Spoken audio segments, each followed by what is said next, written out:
Kita tahu cara hidup, tapi nggak belajar cara wafat, susah nanti. Bapak tahu cara kesini, nggak tahu cara pulang, susah. Hah? Nah ini kan kita belajar cara hidup kan? Sekolah itu untuk apa? Untuk hidup kan? Dari mulai TK, sekarang malah PAUD. PG dulu, ya KB pun ada 2, KBA, KBB.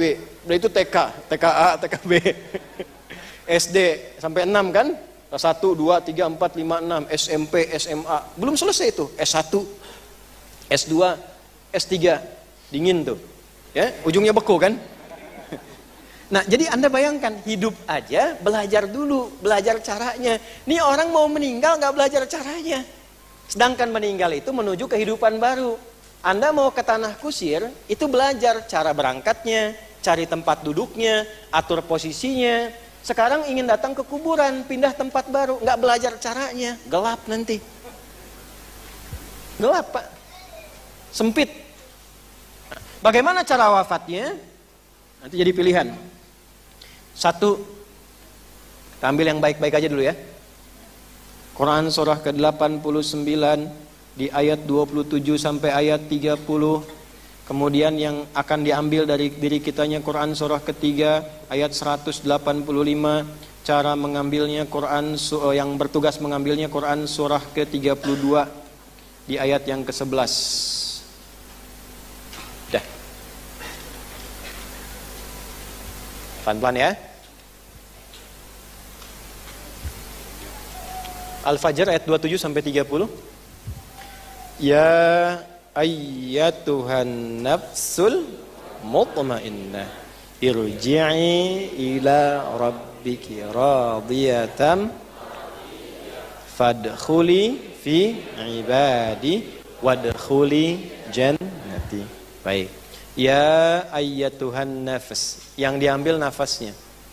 Ayo ini ilmu mahal. Maaf, fokus ya. Ini ilmu mahal. Ada kurang lebih 9 jenis setan yang dia bertugas dalam kehidupan. Ini pasukannya iblis. Di antara 9 itu ada yang bertugas di masjid, menggoda orang sholat, menggoda DKM, menggoda jemaah pengajian. Kadang jemaah pengajian dibuat tidak fokus saat ada materi yang sangat penting, dibikin ngantuk ya.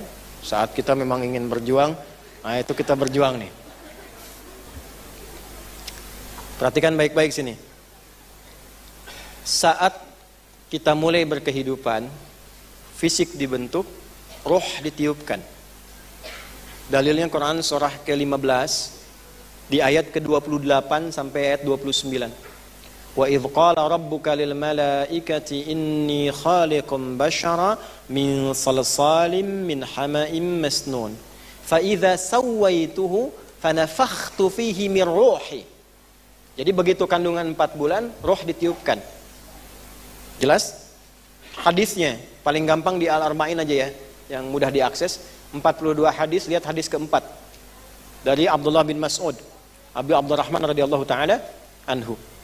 Disampaikan dari Nabi sallallahu alaihi wasallam, qala Rasulullah sallallahu alaihi wasallam wa huwa shadiqul masduq, inna ahadakum yujma'u fi batni ummihi 40 yawman nutfa, thumma yakunu mithla dhalika 'alaqa, thumma yakunu mithla dhalika mudghah, thumma yursalu ilaihi al-malak fayanfukhu fihi ruh. Roh ditiupkan. Perhatikan baik-baik. Yang masuk ke tubuh itu ditiupkan apanya tadi? Roh. Kalau roh sudah menyatu dengan fisik, dia berubah nama menjadi nafas namanya. Nafas. Fokus ini. Roh menyatu dengan fisik, berubah nama menjadi nafas namanya. Dari mana dalilnya? Quran surah 91 di ayat 7 sampai 10, Asy-Syams. Wa nafsin wa ma sawwaha fa'alhamaha fujuraha wa taqwaha. Demi nafas yang terbentuk saat roh masuk ke dalam fisik. Wa ma sawwaha fa idza sawaituhu, kapan sawaituhu? Wa nafakhtu fihi min ruhi. Jadi nafas. Dari sini muncul istilah bernafas, tanda kehidupan. Apa bedanya dengan roh yang masuk dari awal? Roh masuk ke fisik belum ada amalnya, masih bersih, suci, murni. Menyatu dengan fisik, gabung dengan fisik, mulai ada amal. Amal mulai dicatat dalam usia baligh. Jadi roh ini sudah terpengaruh oleh amal. Ya, jadi begitu berubah menjadi nafas, artinya apa? Roh yang sudah punya amal. Karena bekerja dengan pekerjaan fisik, tangan, lisan, telinga. Roh mendengar lewat telinga fisik. Apa yang didengar? Kalau baik, amalnya soleh, kesini soleh.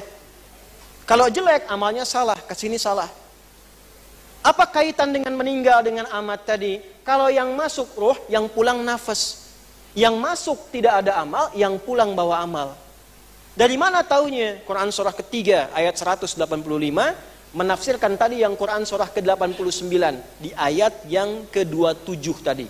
Ya ayat Tuhan, nafasnya yang pulang. Quran surah 3 ayat 185, kullu nafsin dha'iqatul, nafasnya. Betul yang dicabut rohnya, tapi roh yang bagaimana? Roh yang sudah membawa amal. Ketika roh membawa amal, namanya nafas. Ini yang dihisab tuh ini nanti, amalannya. Pertanyaannya yang dibawa pulang itu baik atau buruk? Itu. Jadi kalau tadi kemudian kita bicara, bagaimana cara pulang? Apa yang dibawa dalam pulang? Sekarang jawaban Quran yang pertama, yang nanti akan pulang kembali kepada Allah, diambil, dicabut nanti dalam peristiwa yang disebut dengan maut. Saya tulis ya, saya hapus dulu atasnya supaya kelihatan mautnya tuh, maut gitu. Ya. Masya Allah. Dari awal datang sampai akhirnya. Masya Allah. Kelihatan Bu? Nah, masih terserah Ibu lah. Maut.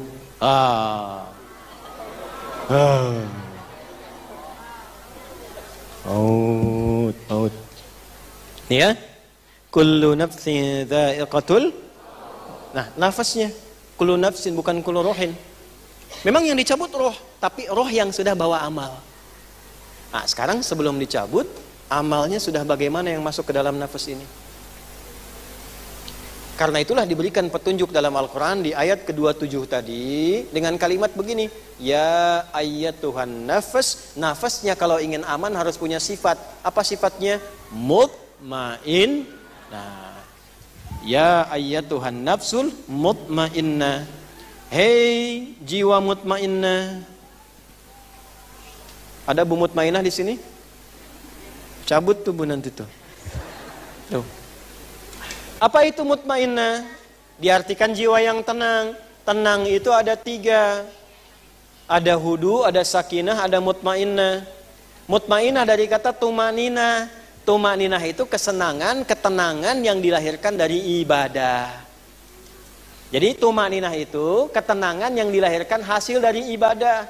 Karena itulah saat sholat, rukulah Anda sampai tumaninah dalam ruku. Sujudlah sampai tumaninah dalam sujud. Merasa tenang. Tenang yang dihasilkan dari ibadah disebut tumaninah. Tenang yang dihasilkan dari masalah rumah tangga disebut dengan sakinah. Tenang yang dihasilkan dari persoalan hilang saat berjamaah disebut dengan hadiah hudu. Tenang. Nah sekarang sifat yang melekat pada tumaninah namanya mutmainnah. Jadi nafsul mutmainnah itu artinya jiwa yang sering dilatih dengan bekal ibadah, yang karena dengan ibadah ini melahirkan ketenangan, disebut dengan tumaknina. Tenang ini menjadi sifat bagi jiwanya. Karena jadi sifat bagi jiwa, disebutlah dia dengan mutmainnah.